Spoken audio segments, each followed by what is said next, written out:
Olha lá, bem bacana para vocês não esquecerem. Absolutismo é um regime político que se desenvolveu na Europa Ocidental entre os séculos XV e XVII, tá?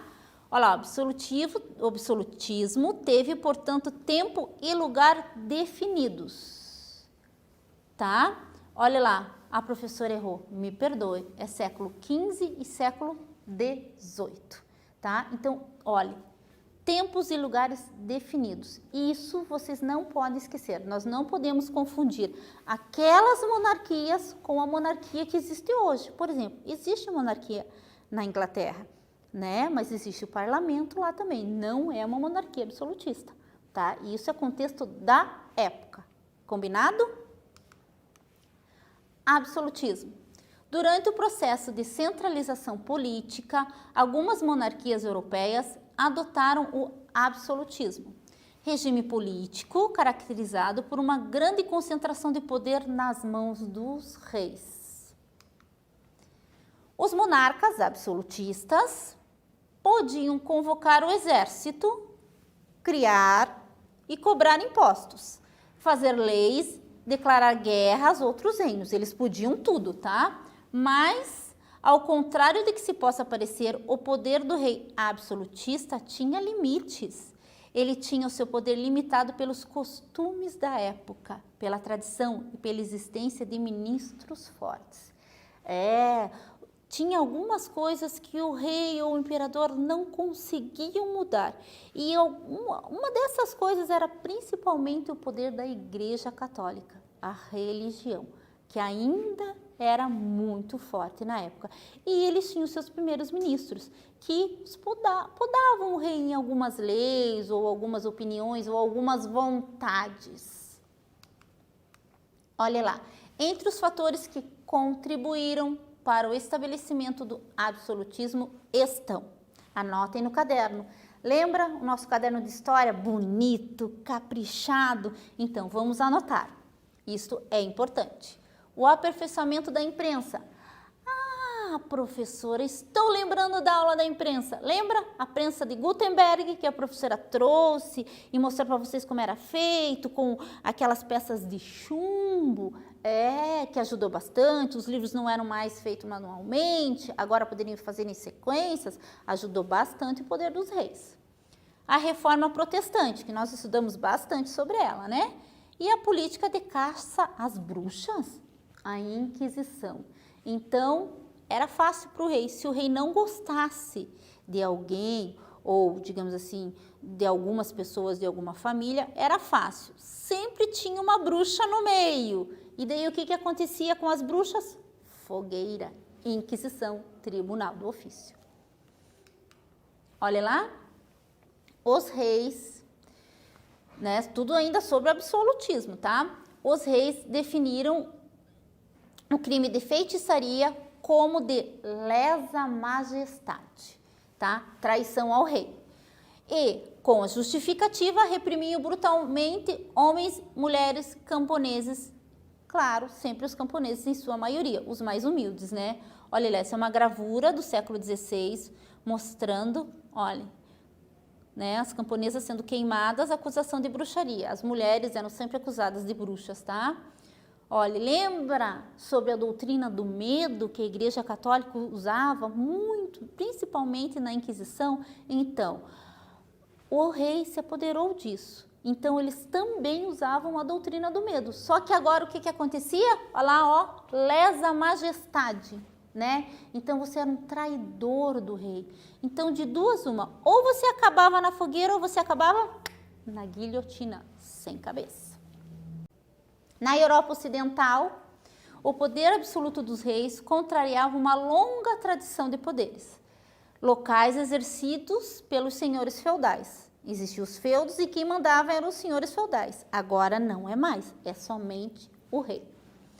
Para vencer a resistência dos grupos sociais, as camadas mais fortes, que eram a nobreza e a burguesia, era preciso legitimar esse poder e justificá-lo pela razão e pela fé.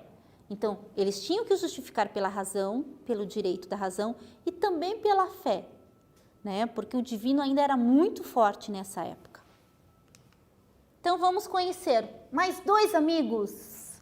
Quantos amigos a professora trouxe para vocês, né?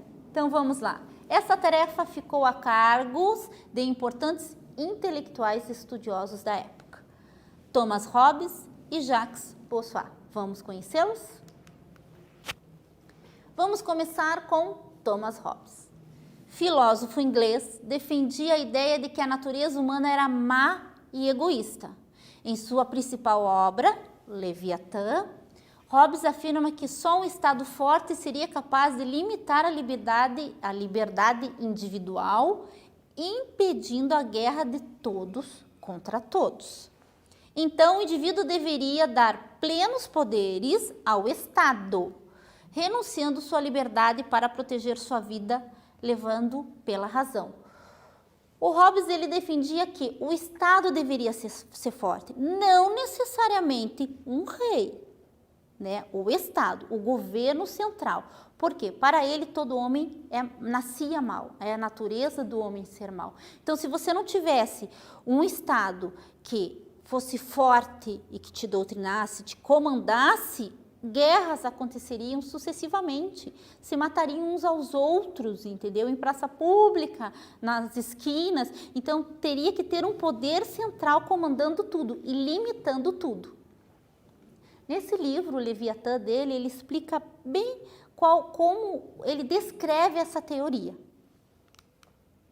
Mas nós temos mais um, lembra? Era a razão, né? Hobbes trouxe a razão. E agora quem é que trouxe a fé? Jacques Bossuet. Vamos lá? Bispo e teólogo. Opa, já era do lado da igreja, tá? Francês, foi um dos mais importantes da corte de Luís XIV, que nós vamos conhecer.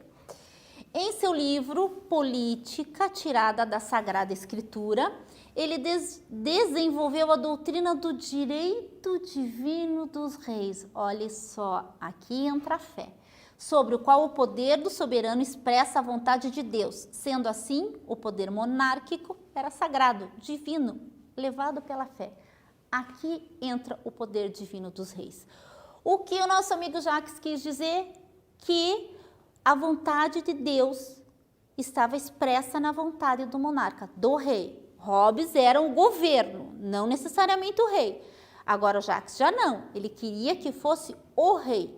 Ele era o poder divino, então teria que ser feito todas as suas vontades, porque era a vontade de Deus. Então, se o rei era divino, toda a sua família tinha essa herança divina, então ele era intocável.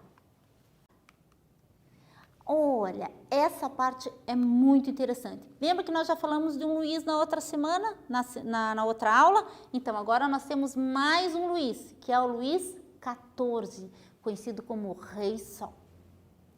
Reinou durante 72 anos, de 1643 a 1715. Não nomeou nenhum primeiro-ministro. Lembra que eles tinham os primeiros ministros que ajudavam ele? Pois é, esse nosso amiguinho aqui, ó, o Rei Sol, não quis ninguém interferindo, não. Olha lá, centralizando o seu poder. Ele próprio julgava, punia, dava ordens e fiscalizava as ordens que dava, a execução dessas ordens. Agia de acordo com a frase, o Estado sou eu. Vamos fazer um mapa mental? Vocês sabem o que é um mapa mental? É assim, a professora vai ensinar. Vocês colocam uma frase, um desenho, e essa frase vai remeter vocês a lembrar do assunto. Então, coloque o desenho de um sol bem bonito. Aí, esse sol bem bonito. Aí, você coloca uma flechinha e escreve Luís XIV. E daí, do outro lado, você escreve o Estado sou eu. Aí, toda vez que vocês olharem aquele sol, vocês vão lembrar da monarquia francesa. Vão lembrar de Luís XIV. E vão lembrar da frase famosa dele, o Estado sou eu. Viu que bacana? Vamos lá? Olha ele aqui, ó. Retrato de Luís XIV, né, de 1701, que ficou conhecido como o Rei Sol. E foi o símbolo máximo do poder absolutista, né? Então, o anterior consolidou, esse daí firmou, né? Então, ele era o poder total. Ele não tinha primeiro-ministro, a aristocracia também, ninguém era acima do rei. Ele fazia tudo. Vamos ver, tem mais coisas ainda. Olha lá. Revogou o Edito de Nantes, lembra o que era? A liberdade religiosa. Então, aí ele expulsou os guenotes, os calvinistas da França, tá? Isso foi em 1685. Usou o exército para impor sua autoridade, né, a força.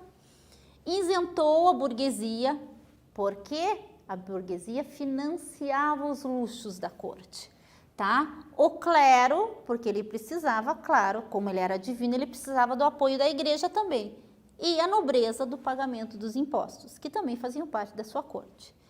Fez a França voltar a ser um país oficialmente católico. Criou para si a imagem de um Deus, através da doutrina do direito divino. Olha o nosso amigo aqui de volta, né? O nosso amigo Jacques. Então, o divino, o sol, o todo-poderoso, o absolutista. Olha lá, estabeleceu uma etiqueta rigorosa para a sua corte. Então, a corte de Luís XIV era rigorosíssima. Sabe aquelas, hoje a gente, tem aulas de etiqueta, de como você se comportar na mesa, como comer, quantos talheres, isso tudo começou lá. Então, ele era estritamente chato mesmo para algumas coisas. Então, você tinha que usar certas roupas, você tinha que usar o cabelo de uma certa forma, você tinha que falar e se compor de uma certa forma. Nada poderia sair do protocolo do rei. Construiu o Palácio de Versalhes, né? Nós já mostramos e depois a professora vai mostrar mais coisas para vocês ainda. Criou a imagem de um monarca onipresente, né? Que está em todos os lugares, tirando seu direito de privacidade. Tudo era motivo de exibição pública. Como assim, professora? Digamos assim que seria o Big Brother da época. Tudo que ele fazia, alguém estava vendo.